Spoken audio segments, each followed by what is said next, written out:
is a Nipneastes, and it's actually a type of deep-sea cucumber. Nifty nasty. Nifty nasty. I'll say. Yeah, definitely nasty. I'll You tell you got that that much. right. That is for sure. Hey everyone, when nature gets a little too creative, have you guys seen it? Because we haven't. All right, let's jump into it. Ew. Ew. What is Not that? bad. A demogorgon? That is a Yeah, baby right? estrelid finch, and yeah, that's what they're supposed to look like. This is what they look like all grown up. Those markings help the parents decide which chicks to feed and which chicks to let die. And that's because some birds will lay their egg in the nest of another and let the other bird raise their baby. That's you know messed the up. first 4 letters of the word cuckoo? This is where that term comes from. So those specific markings help the mother avoid feeding a chick that isn't actually hers. And oftentimes, it's Ew. the chick with the brightest markings that gets the most food and attention from the parents. It's not racism, but it's in the area code. Once the chicks become old enough to feed themselves, the birthmarks That's start to weird fade away. looking. Only problem is some brood parasite chicks have evolved to have similar markings to the others, which tricks the parents into feeding them as well, which usually screws the other demigorgons in the nest in the process. Because some I'm glad he said that. Yeah. 'Cause that makes me That's feel exactly better. what it looks like. Yeah, that's such a weird, interesting bird. Mm-hmm. sometimes evolution means you just get cuckooed, but you know, with the O silent. Moral of this video: work smarter, not harder. Here's a quick vision test. You have 3 seconds to find it, starting now. A 3-headed snake? Alright, time. Wait, no, I want more than 3 seconds. I don't know. I see a 3-headed snake-ish thing. Yeah, I don't know. Is that like skin that they peeled? We'll find out. I don't know. Time's up. If you counted 3 snakes, you're wrong, because those Damn aren't it. snakes, that's actually a moth. Specifically, it's a moth. What? And at almost 10 inches long, they're one of the longest ones out Whoa! there. They're one of What those the animals heck? nature told to off, because in their adult form, they can't eat because they don't have a mouth. What? Once they're fresh out the cocoon, they only live off whatever fat they already stored. Their only purpose in life is to make more of themselves and nothing more. Which is why nature's Xerox will just sit in one spot. That's and wait for another to come crazy. along and do That it. is horrifying. That's crazy looking. That's camouflage to the next level. Yeah, but it can't eat, so it's just gonna I know. die. Like, why? Yeah, what's the fucking point? It looks so intense, but it's wow. This part just so the female can lay her eggs and die. These moths have at best 2 weeks before their expiration date, and since flying around and wasting energy only speed runs them through life, they just find a nice spot and sit there and move as little as possible. That's So to so protect themselves and depressing. eventually the eggs they lay, they use their wings to cosplay as snakes to scare off anything that could be a threat. By the time their life trial ends, their eggs are ready to hatch and continue the generational jihad that is their existence. If God has favorites, this moth ain't one of them. Don't scroll. I can explain. Ugh. It's What's not what that? it looks like, but it might be worse. It's actually a marine bristleworm called a polychaete. This Ugh. deep-sea worm was pulled from the bottom of the ocean by a fisherman who swore this demonic garden hose was smiling. The worm then proceeded to turn its face inside out. And that's because what looks like its head is actually a retractable pharynx. By the way, that's where yours is. These worms will regurgitate their own pharynx and then push them out their mouths to grab food and then suck it and whatever it caught right back. Also, Ugh. bristleworms are scavengers, meaning they eat all the things you would normally flush down a toilet. Now this is the part where I tell you they're not as bad as they look and they're completely harmless to humans. No. They bite when they feel threatened, and the bristles can penetrate your skin Got like itchy cactus all of a spines. sudden. Since the Ooh. spines can be difficult to remove by hand, it can lead to an infection if you don't get them out. Also, they can grow to 2-3 feet long and sometimes more.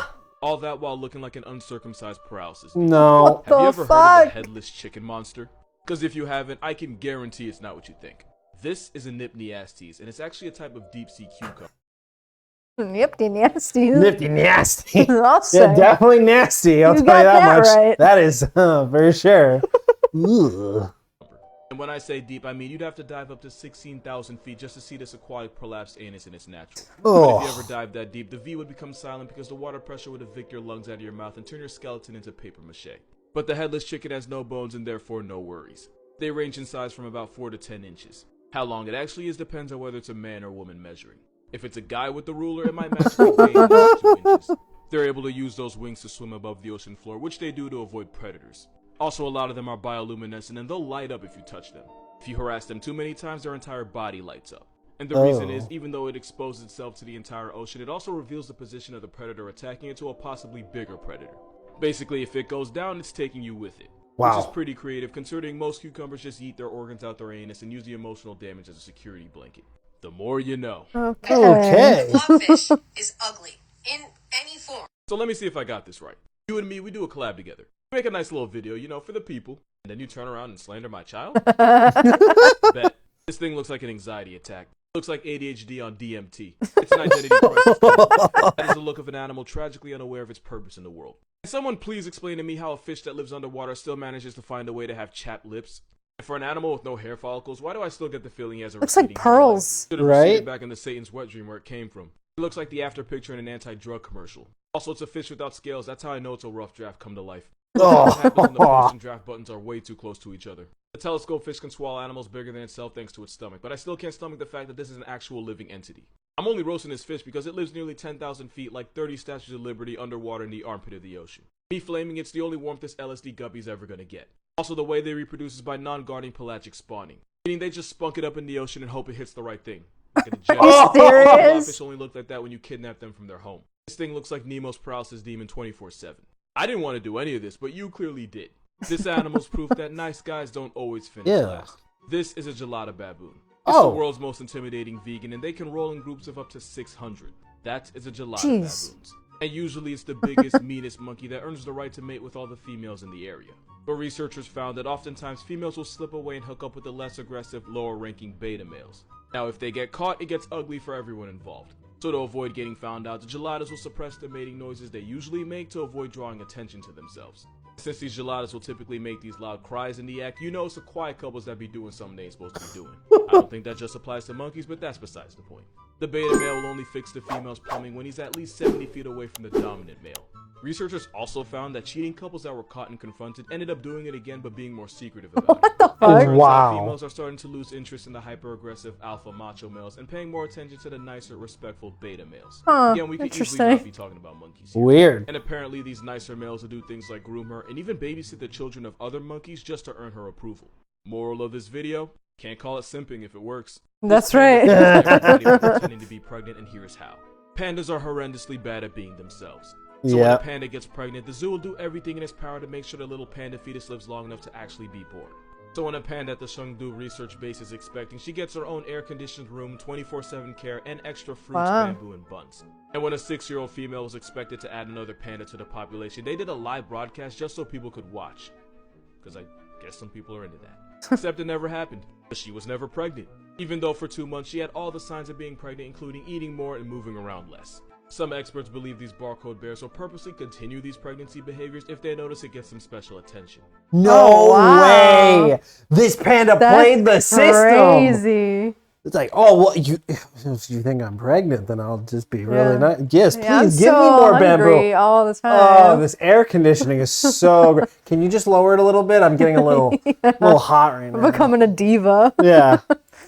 And with her quality of life improving, she wasn't about to give that up.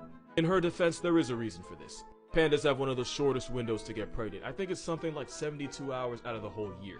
What? Holy Pandas shit. only have one long weekend to get it done.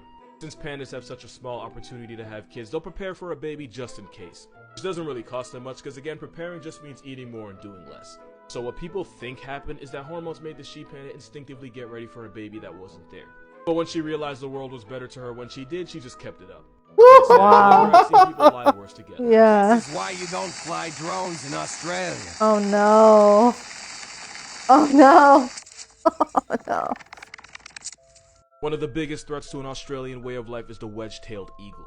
They're the largest birds of prey down under and can have a wingspan of 7.5 feet, which makes this bird a Yao Ming long.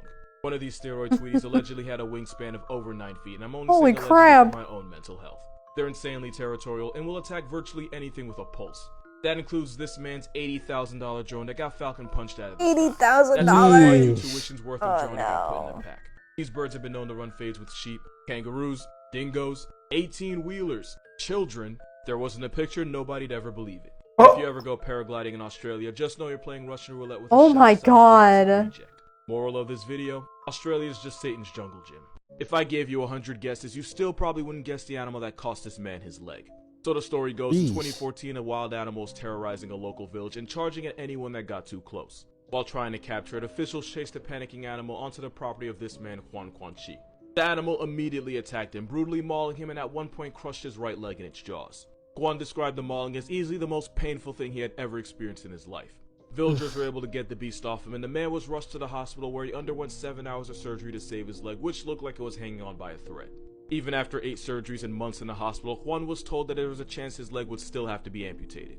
All that because he picked the wrong day to be near a panda. A Yeah, panda? Panda did this. Side note, I feel like y'all forget that panda bears are still very much They're bears. Yeah. What you might not know is because pandas spend 10 to 16 hours of their lives eating bamboo every single day, they have some of the strongest jaws of any mammal. For reference, it's the same reason gorillas technically have a stronger bite than grizzlies. And it's why a motivated panda can make your arms see-through. And because bears usually go for the lower body, panda fades have resulted in torn ligaments, broken ankles, broken legs, and even ruptured tendons. Moral of this video: never trust an animal with the color scheme of a barcode. They're usually yeah. on timing. True. Friendly reminder that no matter how bad life gets, you will never be this snail. This is Jeremy. Jeremy was a garden snail with a mutation that made his shell coil to the left instead of the right. And because his organs were also in the wrong direction, he couldn't mate with other snails. And scientists spent years, like actual years, trying to find another lefty snail so Jeremy wouldn't have to die alone. There was even a viral hashtag #LeftySnail to help find Jeremy a home. What the hell? Possible options, one from England, one from Spain, all with the same 1 in a million lefty mutation. But then the two snails ignored Jeremy and started mating with each other. Just like The Bachelor ended in an orgy that he wasn't invited to. Yeah, The two right? snails made about 300 babies together, and Jeremy was responsible for exactly none of them. Eventually, Jeremy was able to find another partner, and this time he did make it to the end zone. Then he died, and none of his 56 alleged children had his mutation. I say alleged because it turns out his partner actually made it with snails before him, so we have no way of knowing how many of the children were actually his. Rest in peace, Jeremy, because God knows what he get to when he was alive. That's so... Jeremy, what the fuck? Jeremy, my poor guy, dude. Oh no. I mean, at least he was able to get something. Not kids, but shit, man. It's so sad. I know. You think you finally got a girl and she was with somebody else anyway. Oh, that's weird. This baby's shell isn't in the right direction. Baby shell doesn't look like mine. Yeah, what? Aw, poor guy. Oh, that's so sad. Hmm. A lot of weird ones this time around. Yeah. Nature is messed up. In so many ways. Ugh. Some of it's interesting and some of it's creepy and some of it's gross. Yeah, some of it's stuff I just never needed to know. Exactly. Ugh. I hope I forget some of these terrible things. Well, thanks so much for watching. If you like what you saw, please subscribe. If you have any suggestions, leave them in the comments, and we'll see you in the next one. Yeah, see ya. Bye.